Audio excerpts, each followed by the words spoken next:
बिस्मिल्लाहिर्रहमानिर्रहीम। सैयद अली मुज़फ़्फ़र। आज 25 मार्च 2020 है और मैं आपसे कोरोना वायरस के हवाले से एक पोस्ट पे बात करना चाह रहा हूँ।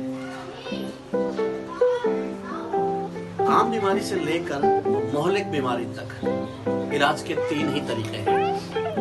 नंबर 1 परहेज, नंबर 2 दवा, नंबर 3 मश्क यानी मामूली सी एक्सरसाइज।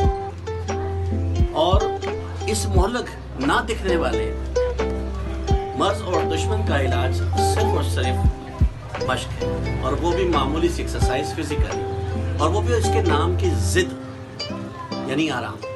आपने सिर्फ इतना करना है कि कुछ रोज के लिए अपने घर में क़याम करना है और इस जहाद में अपनी कौम और अपने ज़ात के लिए, बका के लिए ये जंग लड़नी है और एक फौज के साथ सिपाही का किरदार अदा करना है। तो क्या हम इतना भी नहीं कर सकते और थोड़ा सा ठहराव अपनी ज़िंदगी में लाएं? हम देख रहे हैं को मिलता है और हमारा मुशाहिदा है ये कि लास्ट टाइम जब नीलोफर तूफान कराची समंदर पर आया तो न जाने कितने लोगों ने उसे देखने के लिए सुबह, जब हम मालूम चला कि बहुत बड़ा तूफान आ रहा है जो तबाही मचाएगा, तो सुबह का अखबार पढ़ के मैं दंग रह गया जब देखा मैंने कि न जाने कितने लोग सिर्फ उस तूफान को देखने के लिए पैशन कोई गलती हो जाए।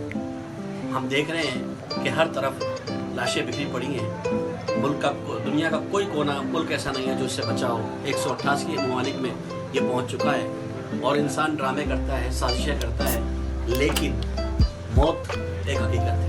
और जब आप इसको देख रहे हैं तो खुदारा अपना हिफाजत खुद कीजिए। ज़रूरी नहीं है कि हम वो काम अपनी ज़िंदगी फिर दोबारा से शुरू करें जहाँ से पहले आदमी ने की थी। हम क्यों ना अपनी ज़िंदगी वहाँ से शुरू करें जहाँ से आखिरी आदमी ने ख़त्म की है। यानी हम दोबारा पहिया ईजाद ना करें, बल्कि लोगों के तजर्बात, मुशाहिदात और उन पर बीती हुई बातों से फ़ायदा उठाएं। तो मुझे यकीन है कि आप उसमें ख्याल रखेंगे और घर में क़याम करेंगे, क्योंकि खुदा का शुक्र है कि जंगी तबाहकारियों के बावजूद ये वो जंग है जिसमें बाहर आप निकल नहीं सकते, लेकिन घर में रहते हुए सोशल मीडिया के जरिए, बिजली, गैस, टेलीफोन और आपस में मिलकर खाने पीने में पाबंदी नहीं है, आप बहुत अच्छा वक्त गुजार सकते हैं। तो एक दफ़ा अपने नफ्स पे कंट्रोल कीजिए, अपने मन पे कंट्रोल कीजिए और घर में रहिए। वस्सलाम।